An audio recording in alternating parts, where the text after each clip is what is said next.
there is a place for children to know their communities, to stay within their communities, and to know their extended family, to get to thrive in that space. I think most people could think of a kinship family that they know, or maybe they have experienced themselves. So many supports are needed because there's so many families out there, and many of them don't even know that they're a kinship family because they may not have heard that term.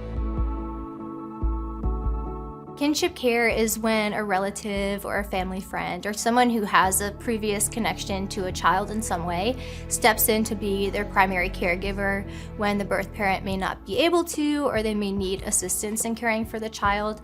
I think some people think, oh, well, they're family, they ought to do it, they should do it. But just because it's family doesn't mean it's not easy, and it doesn't mean that the support isn't needed either. I think even more so, supporting kinship caregivers is so important because we know it supports children's well-being and teens' well-being. That support is just as important as it is for foster families or for adopted families. And it's really important to have those in place and to support the caregiver because they're the ones being there for the child every day, and the caregiver has to be okay for the child to be okay.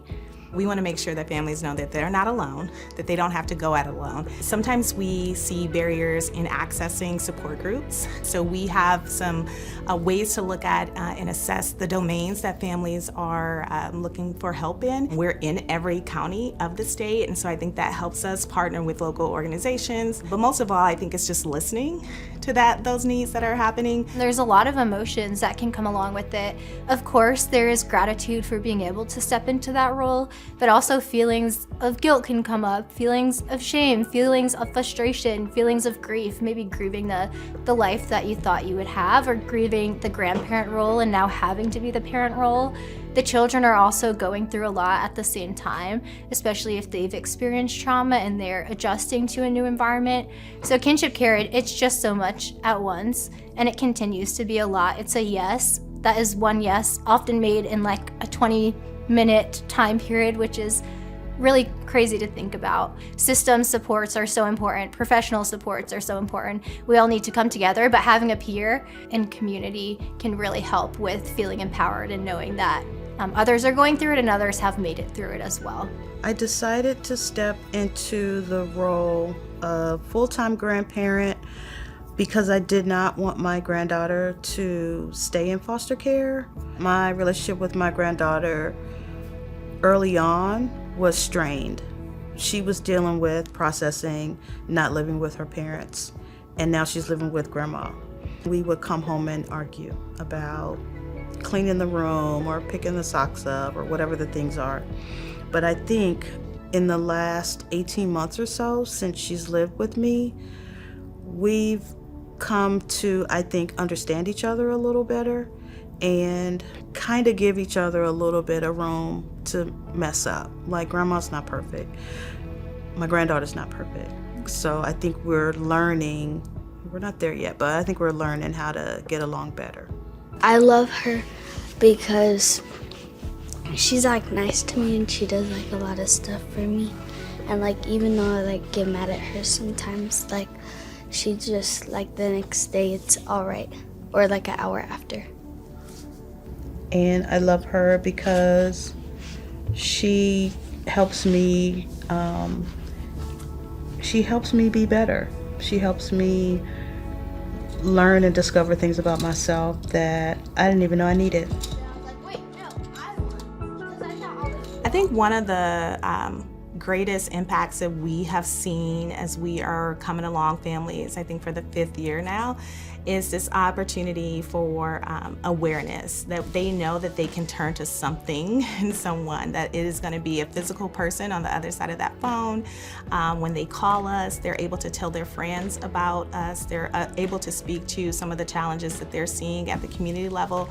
Also, our ability to kind of infiltrate at the community level and the grassroots levels of organizations that are serving the same people, but maybe not be well educated or aware of those unique needs that often kinship and adoptive families are facing. We have been partnering for, I believe, the last 5 years with KCC. Angela and the Kinship Caregivers Connect group was a wonderful resource to plug people into right away. Kinship Caregivers Connect started in June of 2020. Our main services are support groups. We offer 2 support groups per week in order to provide accessibility for different families and different schedules. About half of our meetings are open discussion, so this is a time for caregivers to come together, to get to know one another, to share, to reflect, to ask questions, all of the things. It's the space that they need.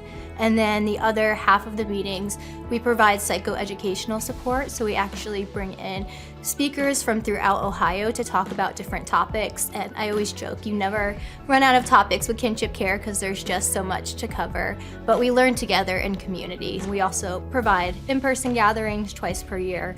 And we're always looking for ways to grow and really build that community. But what's very cool about what we do, it's all caregiver led, and I really love to lean into their ideas and their talents and their strengths to move forward our work. The first couple times I logged on to the Zoom, the support group, I was just watching and listening and just trying to see what I had gotten myself into. And what I found was that the people who were already involved with KCC are knowledgeable. They share resources, they are kind, accepting, inclusive, and everybody's kind of got a little bit of a different story. So I think sometimes just having other caregivers and having that representation of lived experience where you feel comfortable, like, hey, what did someone do in this situation, or how can I navigate this situation, what worked for you? And we always encourage everyone to share from their own experiences, knowing that it's different for everyone, but just knowing that on this journey, when there's so many steps and so many directions and so many forms and so many appointments and so many things, you can have guidance and just like, what is the next step? Being involved with Ohio Can and KCC has been a lifesaver, like a lifeline. Life just got a little bit easier. I knew who to call. For the most part, I know who to call. And if I don't know who to call, I could, ask somebody. I have a resource group, so like night and day. We're very fortunate to have partnered with Ohio Can for about 5 years now. So they really have been our main partner since we started. And I think our services really complement each other, where Ohio Can provides that resource navigation, referrals, and is really that one-on-one support for a family. And then we're able to provide that group and community support where caregivers can connect with other caregivers and also get helpful information along the way.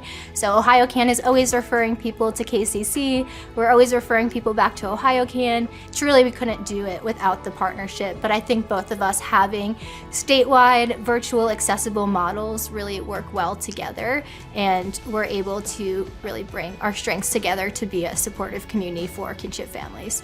Some of the compelling pieces of partnering with KCC came through the lived experience and the voices of the kinship caregivers that were able to actually say for themselves what both receiving services from Ohio Can meant to them, but then also how that layered with being a part of KCC had really moved the momentum in their journey and has helped them. What we've done with KCC is really try to support someone that is already doing great work. And so that's what we've really been able to capitalize on through our model for having site partners, is to make sure that we are not replacing, but we're enhancing the supports that are already embedded into the communities of people, so that they know exactly where to go to for that additional help and support. There are many opportunities, I think, to partner about, whether it is, hey, we want to further our education around how to include lived experience and center lived experience voice. That is a big piece of our components at Ohio Can, and so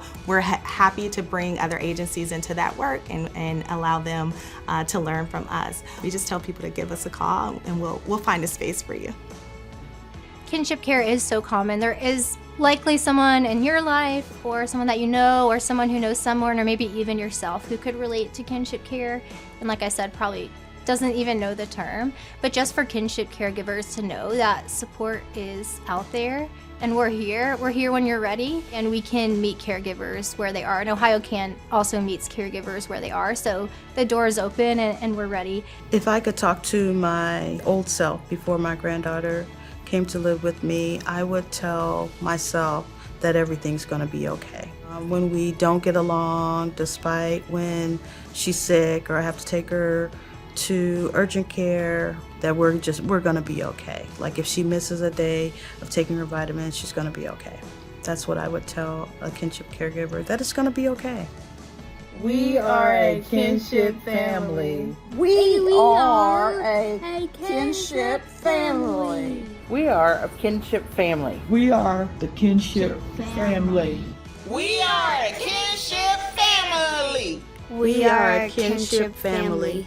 No matter how hard things can get, there is always hope, and most of that hope is found in support and community, and it's a privilege to be in that space.